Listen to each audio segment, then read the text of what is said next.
think I'll call it a pair. Man gave names to all the animals in the beginning.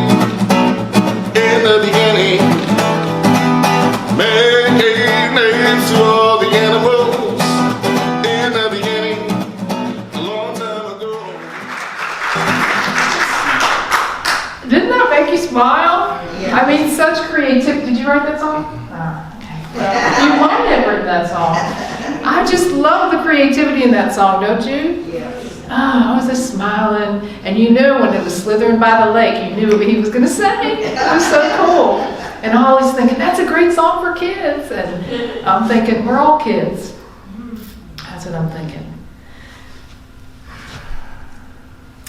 Happy Mother's Day to all of you mothers. Happy Mother's Day to the mothers who have gone into the great beyond, who are here right with us in our tender heart. There are a lot of those. There are some mothers who struggled when they were here. Oh, I said abandon the word struggle last week, but there are mothers who found it maybe difficult to be the mother that they were called to be to their children. And we send love and see love in them as well. For each soul, we believe, and I believe, that each soul is here for a holy purpose. And sometimes that purpose doesn't line up with what we expect it to be. But nonetheless, there's a holy purpose for every single mother who, by choice or by chance, created and was part of creating a human being. And for that alone, we can feel grateful. We each have a mother. We wouldn't be here without it. So feel the gratefulness in your heart for all mothers everywhere, here and in the great beyond. And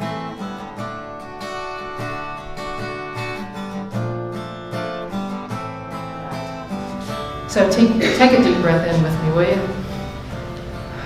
And out. We use the breath here at Soul Center, and you use it, I'm quite sure, to simply to reset in yourself. How many times we just take a big sigh during our week? Just breathe in and breathe out, and bring our attention right into this very moment now. To feel the gratitude in our heart for being alive, for being able to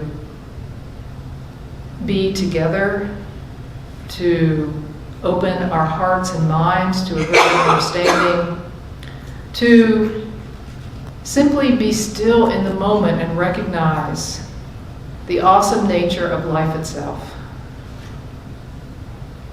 For exactly where we are, not wanting, not desiring at this particular moment anything else, but to simply be grateful, to breathe in and to breathe out,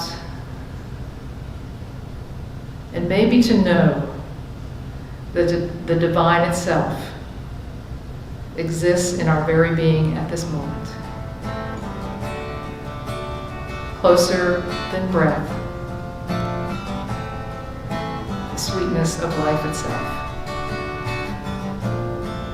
For that we are humbled and grateful, and so it is. Amen. She's in the kitchen at the crack of dawn, bacon's on, coffee strong, kids running wild, taking off their clothes. She's a nervous wreck, willing to wear her shoes. Takes one to football and one to dance.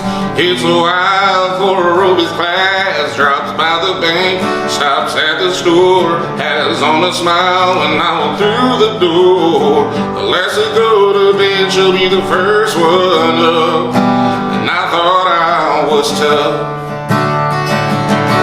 She's strong, pushes on, can't slow her down. She can take anything like dishes out. There was a time back before she was mine, and I thought I was tough. She said, Well, thank you for bringing tears to my eyes. It reminds me of how we look past people and we don't see their strength just doing like normal stuff, you know. And that's what it reminded me of. And it reminds me too of some stories I'm going to share today. But the name of my lesson today, I want to start off with this question, which is, what does it mean to become? This is what came to me. You always get what I get this week. I already, I've told you guys before, whatever's on my mind is for me, and then you get it. But what does it mean to become? Like that's a really seductive word to me. It's kind of like, who have I become, or what have I become? Like that feels really like, I don't know, really like wants to bring me in. It's a question that says to me, well, look back, but also reckon with myself of where I've come from. Like, what have I become? It really hit me this week. It really hit me about that. Become means come into being. Come into being. It means to grow. All right? It means to come into being. So it's not about all the doingness of life. It's about the come into being. And it feels really juicy when I started to think about it that way. This idea of becoming like I am born into this life with the opportunity to become. I don't know if you're with me on that, but it felt really like amazing to me to really even consider that that's why I'm here. And it's not so much about accomplishments or goals. Like it's much more intense than that. It's much more rich than that. And the way I started thinking about it was this, like if you go to school and you become a teacher, you get a certificate, you go to college, you get the certificate and says you're a teacher or a nurse. And I would say, you know what, you're not a teacher or a nurse on that day. You become that, right? You become this person who cares for others. You become this teacher, right? It doesn't happen on that day. I was thinking the same thing about motherhood. It's like the day you have your baby, that baby comes out of you, maybe two, right, Julie? The twins come out of you, and then that day you can say, I'm a mother, but you become a mother, don't you? You become a mother. It doesn't happen just on that day. I was thinking of myself, I have my degree, my ordination through the University of Metaphysics, so I have my paper on the wall that says, I am a minister. But you know what? I have been becoming a minister for a long time. A long time. And I'm still becoming a minister. It just didn't happen when I got the piece of paper. And that's what becoming is. Becoming is coming into being, which is totally different than saying I'm a teacher, or I'm a nurse, or I'm a mother. It's different than that. In the beginning of my life, or in the closer to the beginning of my life, I never thought about becoming anything. Like becoming in this sense. It was pretty ordinary childhood. I went to college. I graduated from college. My undergraduate degree was in landscape architecture. I moved outside of Washington, D.C. I started working for architecture engineering firms, and a lot of my friends from school, from Penn State, were there, and so we used to hang out and do what young people in their 20s do. That's a whole nother story. And 30s. And then something happened. At 36 years old, I was diagnosed with cancer. And boom, things changed. Everything, it was different. Somehow I started becoming after that. That whole experience was just different than where I had found myself up to that point in time. I started becoming more of myself through that experience. I didn't know that was going to happen, and certainly at the time, I didn't realize that's what was happening. That's how seductive becoming is, I think. It's like, it was so seductive, I didn't even realize it was happening. It was happening right below the surface. I was becoming somebody totally different than I was up until that point in my life. Totally different. After I had gone through the radiation and the surgery and the radiation and the chemotherapy, I had this desire in me to go to see the Grand Canyon. I had never had that desire before.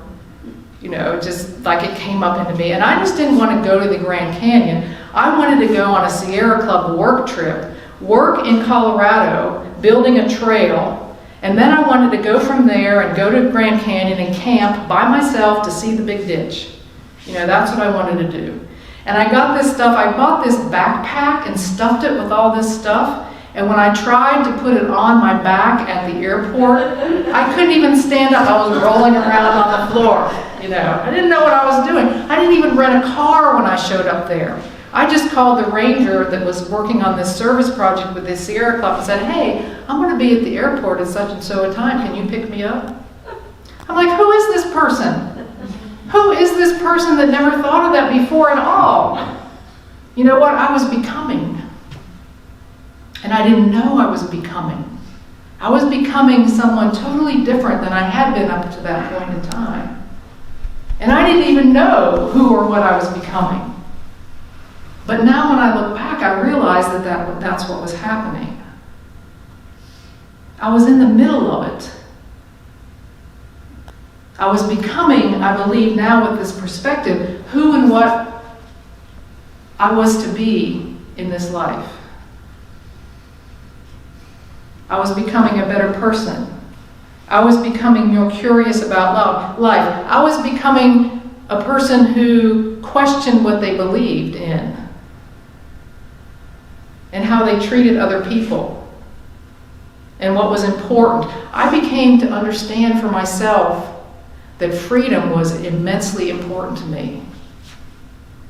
It was immensely important to me. I became someone that I didn't recognize. I just didn't know. I didn't recognize her at the time.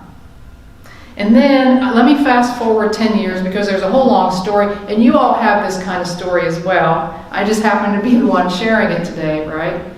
Fast forward 10 years, I was here in North Carolina, and I was I was taking spiritual education enrichment classes at the Unity campus in Kansas City, Missouri. And I loved it. I was using my vacation to go study. Like before cancer, I'd be like, you're using your vacation to what? Not go on a Club Med trip, you know, and hang out at the beach and drink margaritas and all that. No, I was going to study. Who is this person? Right? She's going to study for a week. See you, Renee. I'm going to study for a week at Unity Village. One time she got me back, though. I want to digress for a minute. One time she got me back. I was at Unity Village studying. I come back home. She had a new car. I'm like, what? I was only gone a week. And the car just didn't come from a local dealership. She talked to a person in New Jersey about this car that she had found that she wanted. It was delivered on a flatbed truck directly to the house.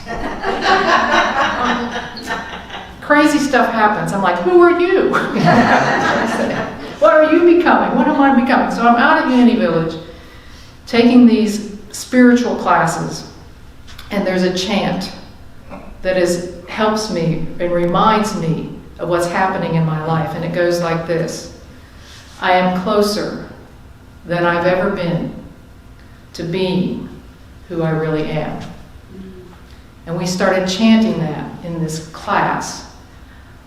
I am closer than I've ever been to being who I really am. I can't really say it. I can't really sing it well. To being who I really am. I am closer than I've ever been to being who I really am. Tears were streaming down my face. I knew that was true. I knew that was true. I had let things go. It was like a crazy thing, but it wasn't crazy at all, because I realized that I was becoming what and who I was here to be.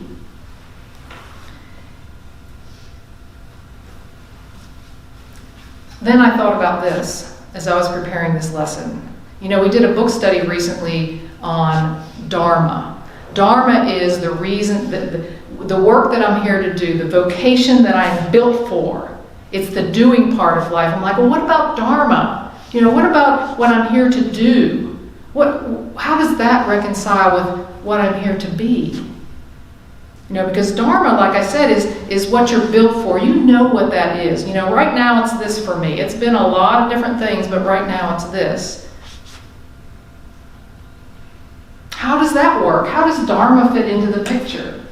Well, it does fit into the picture, but being and becoming is something totally different. What I've decided is Dharma is what you do, and becoming is how it happens as you're doing what you do.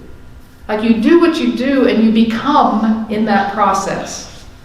I'm not explaining it as well as I hope to explain it. But I think about it this way as a coin in your life, the coin of life, and on one side is your Dharma. And in your Dharma, it asks you this question: what is this calling me to do? What is life calling me to do? And becoming is asking you this question: what is this calling me to be? What is this calling me to be? Well, often the hardships of life are instructive, as my cancer experience has proven to me. And there's also a great Bible story about that. A couple weeks ago, I shared the story of Elijah. So I've been kind of remembering some of these old Bible stories and what they might mean. And so in Genesis chapter 32, it's the story of Jacob. Now, Jacob was the second-born son, Esau the first. And Jacob tricked Esau to take the family inheritance. He tricked him into that. And instead of him getting the inheritance from the father, Jacob got it instead. Because he tricked his dad. He tricked his dad into giving him the blessing and the inheritance. So come to find out then, Jacob was having to meet up with his brother eventually after he'd gone away and used his money and married several women. That's another story, right? Had all this wealth, but his brother was coming after him. And Jacob was worried. He was very worried because he knew that what he did was wrong. He knew that what he did was wrong.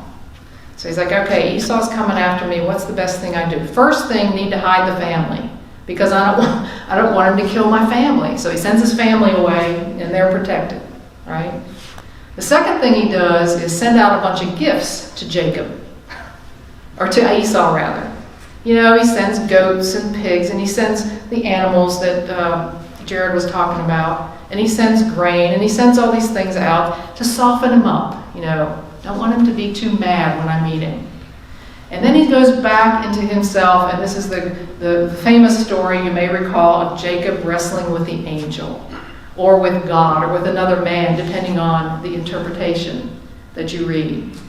But what I think Jacob was doing was he was wrestling with himself. He knew he messed up. He knew he wasn't golden, right? And I think he was wrestling with his becoming, what he had become and what possibility he could become. And he was wrestling with that. And in the story it says he would not release that man, that angel, that God, until it blessed him. In other words, until it gave him everything he needed to become what he was here to become. Well, that's my interpretation of it. And what happens, as often happens in the Hebrew Scriptures, when someone makes a transformation, when someone becomes something they had not been up until that point, there's a name change. And Jacob becomes Israel. Israel meaning one who wrestles with God. All right? He made a transformation. That's what becoming is about. That's what it is to become. Through a hardship, to come into being with yourself, whatever that is for you. Here's a quote from Ajahn Chah, who's a Thai Buddhist monk. Ajahn means teacher, so teacher Chah. He says this: anything which is troubling you, anything which is irritating you, that is your teacher. That is your opportunity to become. That is a chance to be that have that transformation of your own self. I know I've had enough hardships. You've had hardships. Cancer was one. Cancer is still teaching me today. My anniversary is coming up in a few weeks. 28 years. 28 years. Still teaching me.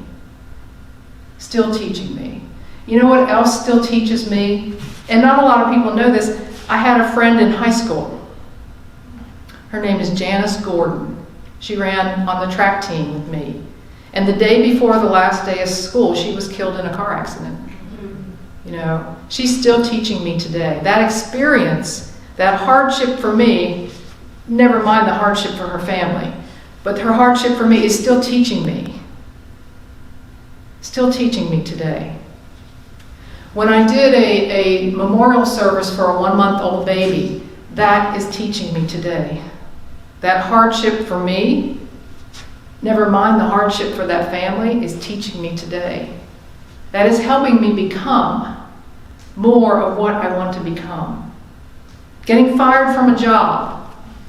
Maybe you've been fired for a job, maybe you haven't. Teaching me today. The 16-month rehab that I went through for my knee feels like it happened yesterday. Feels like I'm still in it. It'll be 3 years in October. Still teaching me today. Still allowing me to become, because I allow it, still allowing me to become more of what I can be in this world. But it's not just hardships. It's not just hardships that allow us to become. It's all sorts of experience. You know what allows us to become? Travel. I think travel can allow us to become, not vacations, by the way, not vacations, not the Club Med trip I mentioned earlier, sitting on the beach. I'm talking travel. I'm talking understanding another culture, another way of being in the world, other food, the way people gather, what their music is. To expand our blinders when we travel and understand what happens in the world and to see our commonality, I think that is a great way to become, to come into our being. So that's a fun one. It doesn't have to be hard. I think education is another one. Not just formal education, not just, well, I didn't go to college or I only went this far in college. No, any kind of education. Do you read? Do you listen? Podcasts? There's all sorts of ways to expose ourselves, to open our mind and heart to something greater so that we come into a being that's totally different than I was 5 years ago, 10 years ago, almost 50 years ago, coming up to my high school reunion, not quite. You know, that sort of thing. It's like, oh, wow. And I also think having a spiritual life, having a spiritual practice. A spiritual practice, I think, in its foundation, slows us down a little bit, makes us more humble, gives us time to ponder. You know, where in your prayer and your meditation, whatever that is. I think those are places that we come into being, come into our being. We become. We become. We don't just check a box, we become. That's what's so juicy and seductive about that word to me. Spiritual practice is not going to church, it's living a spiritual life. Education is not just learning, it's curiosity. And travel is just not a vacation, it's an exploration. And I think in those ways we can become, and many others, just living our life, taking a step with consciousness, we can become. I like it. I like it. And we can continue to become until we draw our last breath. Until we draw our last breath.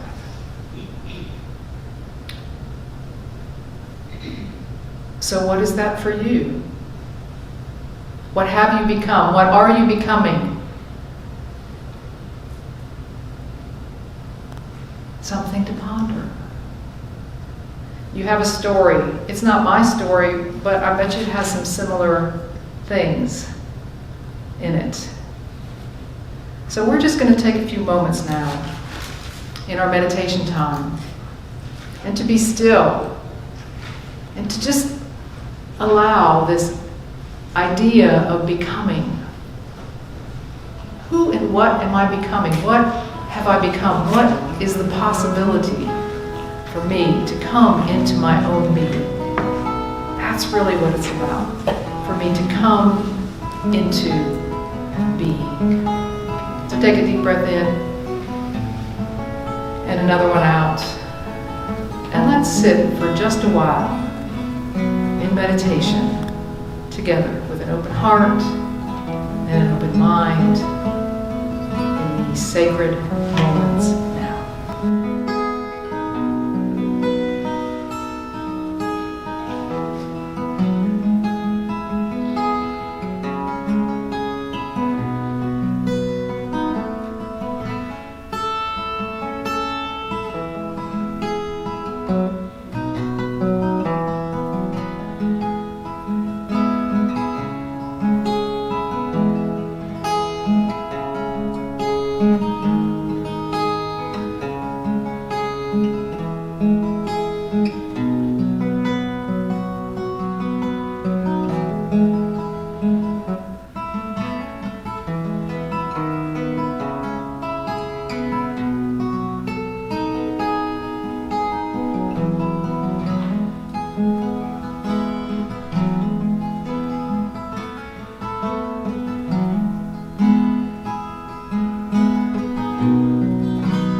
What is right for you.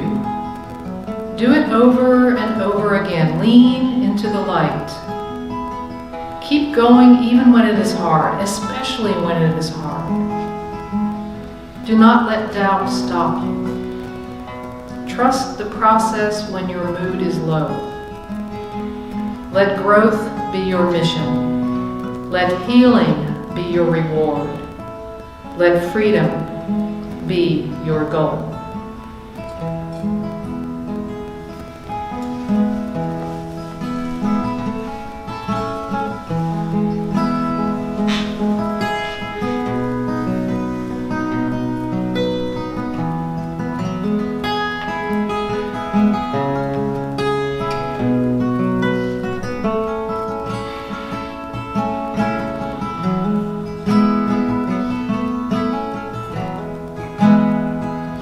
With his back against the San Francisco traffic,